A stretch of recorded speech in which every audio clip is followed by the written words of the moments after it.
there.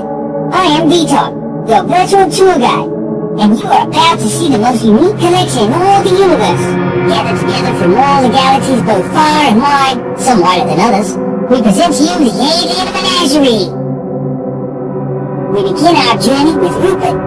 Rupert is an Autobotroid from the Vega star system. Ooh, he looks scary, like he'd rip you in half, right? Actually, he enjoys long spacewalks along the Altarian beach, picnics in the Deneb wheat fields, and tossing passing ships into black holes. He's also single for any of you Osborne ladies out there.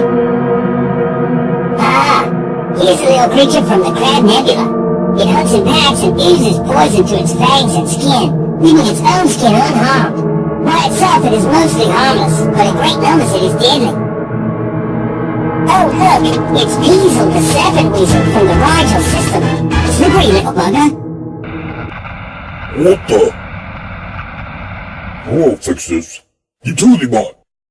I love this show. Fix the movie. I want to watch the Scary Monkey Show. This is the Zinuk. The Zinuk is a quadruped with 2 elongated hind legs and 2 shorter front legs. Hailing from Zosma, the Zinuk resides on land most of the year, but in the wet summer months it does spend a considerable amount of time in the water to keep itself cool. It has 3 eyes on both sides, so it can watch its surroundings fully for danger. It is quick, agile, and can jump quite high to escape from predators. Its food source varies, but primarily consists of small bugs and some plants when available. It has a long tongue so it can reach into tiny crevices to retrieve such bugs and plants wherever they may be. The Zinuk begins life as a tiny pale blue worm-like creature living in its mother's hollow chest cavity for safety. The originally pale coloring of the Zinuk darkens as the animal matures to aid in camouflaging itself as well as attracting a mate. Built to survive in a land of extremes, the Zinuk is a quite versatile creature. Its natural habitat can reach extreme highs of 215 degrees Fahrenheit in the hottest of summer days, and extreme lows of -75 Fahrenheit in the coldest winter nights. To adapt to this extreme climate change, the Zinuk has developed a tough skin that is amazingly dense, yet exceptionally lightweight. This shell-like exterior acts as a barrier from the changing weather, as the Zinuk's amazing circulatory system controls the body temperature from the inside. The Zinuk features a protruding chest, which is actually a hollow cavity essential to its survival in the hot summer months, as well as the dry winter. The cavity is used to store a supply of water, much like the hump of the earth creature, the camel. Female Zinuks also use this cavity to shelter their young in the early stage of life, making them completely reliant on the male Zinuk during this period for survival. Fascinating. Let's move on to a pleasant little fellow who hails from Beetlejuice named Cobb. Cobb? Over here, Cobb. Here. He seems to be up to some kind of mischief, to be sure. Say his name 3 times and he just might pop in for a visit. Hold on. We have royalty in the house. Yes, it's the King of Mars himself. The omniscient, omnipresent, omnipotent octopod. Let's start with the female octopod. They are the dominant sex. She can get up to 20 feet in height, and her tentacles grow up to 8 feet in length. She can weigh over 4 tons. Slim fast can work wonders for her. Once out of the egg, she lives a long life of over 300 years, feasting on unsuspecting Martians and male octopods. Watch out, boys. Here we see the female octopod's mouth. It has a diameter of 5 feet. The large fangs grind the meal up, while her tentacles rip the meal into small pieces. The male, however, has no mouth, for he has no need to eat during his 2-week life. This is a mother octopod with her egg. Aww, how cute. The egg may contain 1 female or over 10 male octopods. The egg takes 1 year to hatch. And here's the male octopod. He can get up to 3 feet in height, and his tentacles can grow up to 2 feet in length. He can weigh up to 200 pounds.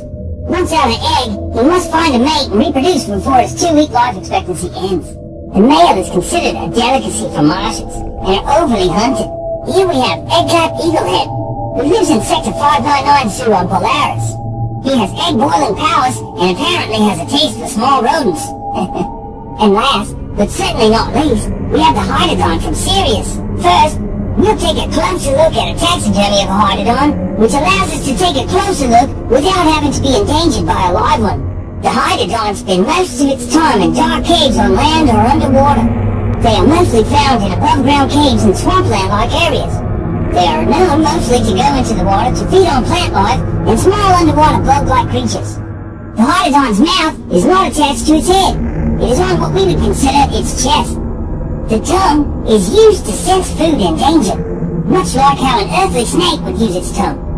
The hydodon has 6 legs that help it move through its swampy environment. The 6 tentacles mounted in front of the hydodon help it gather food up to its mouth. It has a sharp whip-like tail that helps it defend itself from larger prey animals.